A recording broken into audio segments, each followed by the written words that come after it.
Convention గూలగొట్టమన్నాడు అన్నప్పుడు చెప్పిండు, ఇప్పుడు గూలగొట్టిండు. అప్పుడు చెప్పిండు, ఇప్పుడు గూలగొట్టిండని సోషల్ మీడియాలలో బాగా భజనలు చేసే బ్యాచ్ ఒకటి తయారై భజన చేసుకుంటా ఉంది. అసలు చెరువుల ప్రొటెక్షన్కి సంబంధించి ఏ పార్టీకి ఏ ప్రభుత్వానికి ఎంతపాటి చిత్తశుద్ధి ఉందనేది తెలంగాణ సమాజం ముందు 2 నిమిషాలు నేను ఈ వాస్తవాలు ఉంచదలుచుకున్నాను.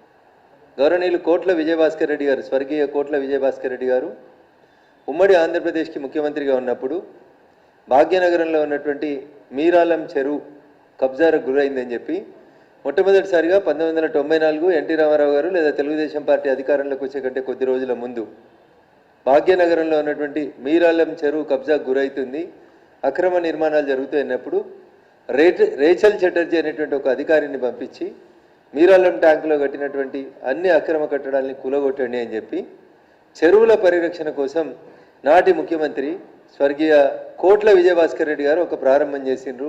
భాగ్యనగరం చుట్టూ ఉన్నటువంటి చెరువుల్ని కుంటల్ని కాపాడాలనేటువంటి ఒక ఆలోచన ప్రారంభమైంది. దీన్ని కంటిన్యూ చేస్తూ ఉమ్మడి ఆంధ్రప్రదేశ్ హైకోర్టు తన ముందున్నటువంటి రిట్ పిటిషన్స్ 2006, 7, 8లో వేసినటువంటి చెరువుల పరిరక్షణ కోసం వేసినటువంటి రిట్ పిటిషన్లన్నింటినీ డిస్పోజ్ చేస్తూ 2010లో ఒక జడ్జిమెంట్ ఇచ్చింది ఆంధ్రప్రదేశ్ ఉమ్మడి హైకోర్టు. ఎఫ్టీఎల్లో, బఫర్ జోన్లో, శిఖంలో ఎక్కడ ఎవరు ఏ పార్టీ ఆ పార్టీ అని తేడా లేకుండా ఎవరు ఏం కట్టినా కూలగొట్టమని చెప్తే దాన్ని అమలు చేస్తుందని చెప్పి అప్పటి municipal administration department GOMs number 157 అనేటువంటి ఒక జీవోని తీసుకొని వచ్చింది. ఎప్పుడు తెచ్చింది ఇది? 6 ఏప్రిల్ 2010లో ఈ జీవో వచ్చింది. ఎందుకు వాళ్ళ కోడల్ని తీసుకొచ్చి తెలంగాణ చేనేతకి బ్రాండ్ అంబాసిడర్గా పెట్టుకున్నారు? దాని వెనకాల ఉన్నటువంటి అంతర్యమైంది. 2014 నుంచి 2024 దాకా చెరువుల కట్టిన ఎన్ కన్వెన్షన్ ఒక్కొక్క ఫంక్షన్ పేరిట వసూలు చేసినటువంటి డబ్బుల్ని ఇలా తెలంగాణ ఖజానాలో జమ చేపిస్తారా, చేపియరా? ఇలా రేవంత్ రెడ్డి గారు కూడా చెప్పాలి. ఒక్కొక్క ఫంక్షన్కి 50 లక్షలు, కోటి రూపాయలు తీసుకుంది ఎన్ కన్వెన్షన్.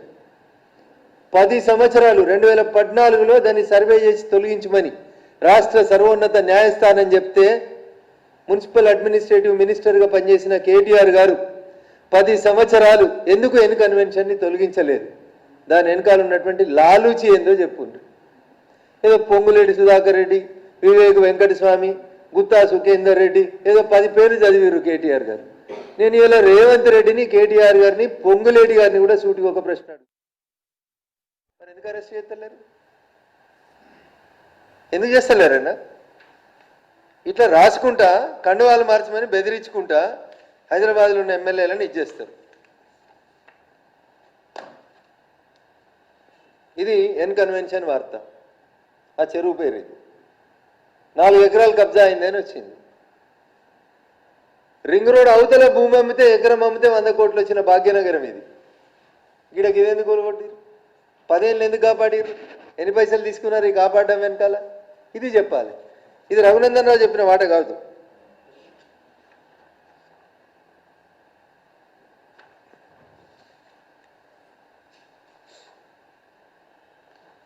$480 కోట్లు ఖర్చు పెట్టిందన్న ఇప్పుడు వచ్చిన ప్రభుత్వం. దేనికి? చెరువులలో మట్టి పెట్టకుండా సీసీటీవీలు పెడతారట అన్న. ఇల్లు సీసీటీవీల కోసం 481 కోట్లు అన్న. సీసీటీవీలు ఉన్నాయి, షీ టీములు ఉన్నాయి. ఏందది? కమాండ్ కంట్రోల్ కట్టిర్రు. మొత్తం కమాండ్ కంట్రోల్లో హైదరాబాద్లో చీమ చిటుకుమంటే కనబడుతుంది. రేపులు అయితే కనబడతలేవు, మర్డర్ అయితే కనబడతలేదు, దొంగతనాలు అయితే కనబడతలేవు. ఇప్పుడు కొత్తగా చెరువులో మట్టి పోతే చూస్తే అందుకంటే సీసీటీవీలు పెడతారట సార్.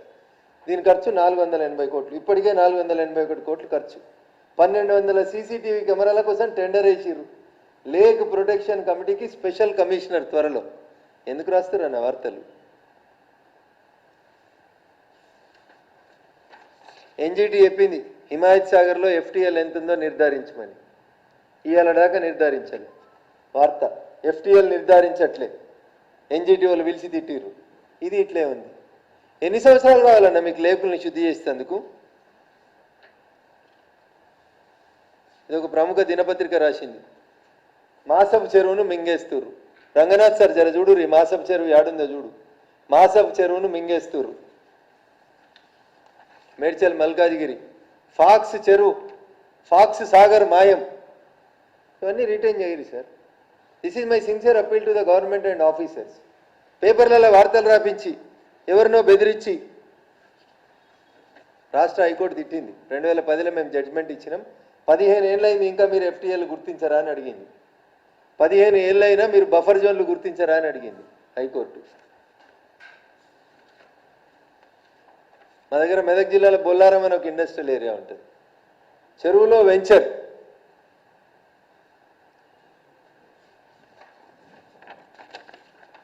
ఇన్ని వార్తలు వస్తే మరి ఇవన్నిటి మీద ఏం యాక్షన్ చేస్తలేరు. ఉత్తగా రోజు పొంగులేటి గారు చెప్పగానే అబ్బా ఎంత బాగా చెప్పిరబ్బా, ఏం చెప్పిరబ్బా, ఈ ఇంచు జాగుంటే దాన్ని బ్రేకింగ్ మనం పొద్దంతా నడుపుతాం. ఈ ఇంచు జాగుంటే చెప్పు సర్వే నెంబర్ని అఫిడవిట్లో చెప్పినావు కదా, ఇగో నేను భూమి పలానా సర్వే నెంబర్లో కొనుక్కున్నా, ఇది ఎఫ్టీఎల్లో ఉన్నది, లేదు 111 జీవోలో ఉన్నది, దీని గురించి ఎందుకు మాట్లాడుతున్నావు, నోటీసు తప్పు మాట్లాడిన మీద కేసు పెట్టు, జైల్లో పడేసాయి. మీ అసమర్థత, మీ అలసత్వం, మీ చేతకాంతరం తీసుకొని బీఆర్ఎస్ వాళ్ళు మీ మీద అట్లా అరుస్తున్నారు. అంతకు మించి ఏం లేదు. High court notifies buffer zones for 2525 lakes in HMDA.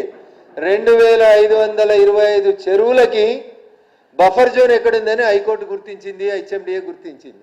ఇవి ఇవాళ ఉన్నాయా రంగనాథ్ గారు? జడ్జిమెంట్ పంపించాలనా? ఈ 2525 చెరువులని కాపాడదామా వద్దా? మునగాడైనా వరదలు వచ్చినాయన్న కేరళలో పార్లమెంట్ నడిచేటప్పుడు అందరు లేచి మస్తు కొట్టుకున్నారు, అబ్బా ఇట్లా అయింది అట్లా అయింది అని. ఎందుకైంది? Just because of the ecological imbalance. చెరువు లేదు, గుట్ట లేదు, పుట్ట లేదు, రోడ్డు లేదు, ఏడబడితే ఆడ విధ్వంసం చేసేసి ఇల్లు కట్టిరు. పోవలసిన నీళ్ళ కట్టడానికి బిల్డింగ్ కట్టిరు. వాన ఎక్కువైంది, వరద వచ్చింది. వరద ఉత్తవ రాలే, ఇక పోతూ పోతూ ఇల్లుని కూడా తీసుకుపోయింది కదా. సో ప్రకృతిని విధ్వంసం చేస్తుంది మనం.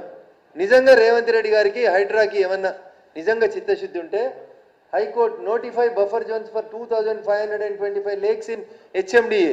ఈ 2525 చెరువులను కాపాడుండ్రి. మా మీడియా మిత్రులకు అప్పుడు వార్త దొరకది. ఏం వార్త దొరకది? భాగ్యనగరం చెరువైందనే వార్త దొరకది. ఎందుకంటే నాలాలన్నీ ఫ్రీ అయినాయి అనుకో అన్న. ఇంకా గవర్నర్ ఇంటి పక్కన ఉన్నాయన్న నాలా మీద బంగ్లాలు. అన్యాయం. రాజ్భవన్ పక్కన నాలా మీద పెద్ద పెద్ద బంగ్లాలు కట్టిర్రు అన్న, దవాఖానాలు కూడా కట్టిరు కొంతమంది ప్రబుద్ధులు. రాజ్భవన్ రోడ్లో నాలాల మీద దవాఖానాలు కట్టిర్రు. పెద్ద పెద్ద బంగ్లాలు ఉన్నాయి, 10 ఫ్లోర్ల బంగ్లాలు. నాలాలో పోవాల్సిన నీళ్లు రోడ్ల మీదకి వస్తున్నాయి. ప్రతిసారి వర్షం పడ్డప్పుడు హైదరాబాద్ ప్రజలు ఆలోచించాలి. నాలాలో పడి చచ్చిపోయిన వార్తలు రాస్తున్నాం, వరదల కొట్టుకుపోయిన వార్త రాస్తున్నాం, అంబర్పేట చెరువులో శవమై తేలిండని వార్త రాస్తున్నాం. సో నిజంగా హైడ్రా వెనకాల ఉద్దేశం రాజకీయ కక్షలు కాకపోతే, ఇగో ఇది హైకోర్టు ఆర్డర్ ఉంది రంగనాథ్ గారు, నేను పంపిస్తాను. 2525 లేకులకి బఫర్ జోన్లు ఫిక్స్ చేసి మొత్తం కొట్టేసి ఎప్పుడు వాన వచ్చినా హైదరాబాద్ మంచిగుంది మునగలేదనేటువంటి వార్త రాసేందుకు